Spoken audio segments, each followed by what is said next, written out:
Hey all, it's Mr. Piercy again. Wanted to share with you a quick way to make some Google Sites portfolio templates for your class. So step one is to make the actual template. Now, again, this is not the one that I actually use with my students. This is just a generic template that I found on the Google Sites, kind of that main page. You can click template, blah, blah, blah. But I went and I put this together just as a sample about what it could look like. Now, if I was going to go and have my students create a portfolio and then share it with me, I teach elementary school. It just takes a lot of time. Make sure they type in my name right, trying to organize everything when they share it back with me. So what I used to do was I used to go and I would make the template. And then I would jump up here to where these three dots are and I would press duplicate site. I would press duplicate and would copy the site. And then I would just share that new version of it that I just made with my students, like one at a time. I'd go and say, okay, this one's for Bob, share it with Bob's Google account. Okay, next one's for Steve. This one's with Steve's email account. And I would go and I would put them all in one folder, right? But I actually found out a quicker way to do it. And it's I like to call this the exponential way of doing it.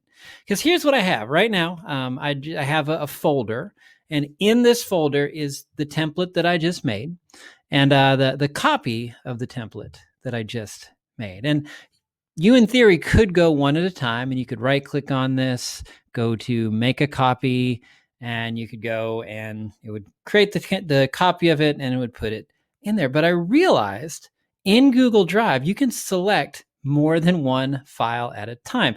So instead of spending 30 minutes going through and copying each file individually, the shortcut is to select them all, right click on all of them, and press make a copy. And now it's going to duplicate those 3 copies. So within 2 seconds, I'm going to go from having 3 copies of it to 6.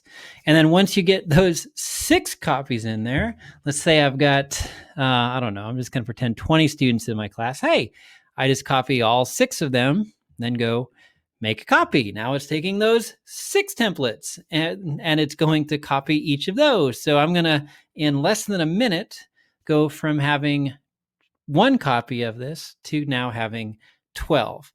Now, once you get all of your templates in there, the next step is to take a look at each of these.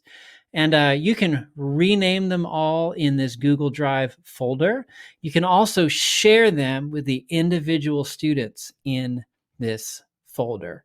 So what I would now do, if this was with my class, and what I've done with them in the past, is I would click on the Google Site template. I would right click on it. I would first go to rename, and I would name this file what I'd want it to be called. So we'll call this Ravens Google Site Portfolio. How would I spell portfolio, right? Press OK. All right, so now that's down here at the bottom, but here's the deal. I need to now share this with Raven. So I would just right click on it, go to share, and then type in her email address and make sure that she's an editor and press send. Boom. Now she has her copy of it.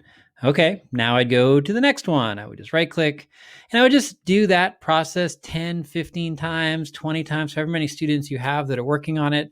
It's a much, much faster way than going file, make a copy, file, make a copy. You can quickly get those out there. And the nice part is if you did this with like a team of teachers within your grade level, give all of you access to this folder, you could make 120 different portfolio templates for 120 students in your grade level. All of you are doing it together in really less than 5 or 10 minutes. So anyway, nice little trick for duplicating templates. Great way to kind of get students started before they can take those templates and those portfolios and really start to turn them into their own creations. All right. Bye. Oh, and a little circle up there. Yeah, click that subscribe.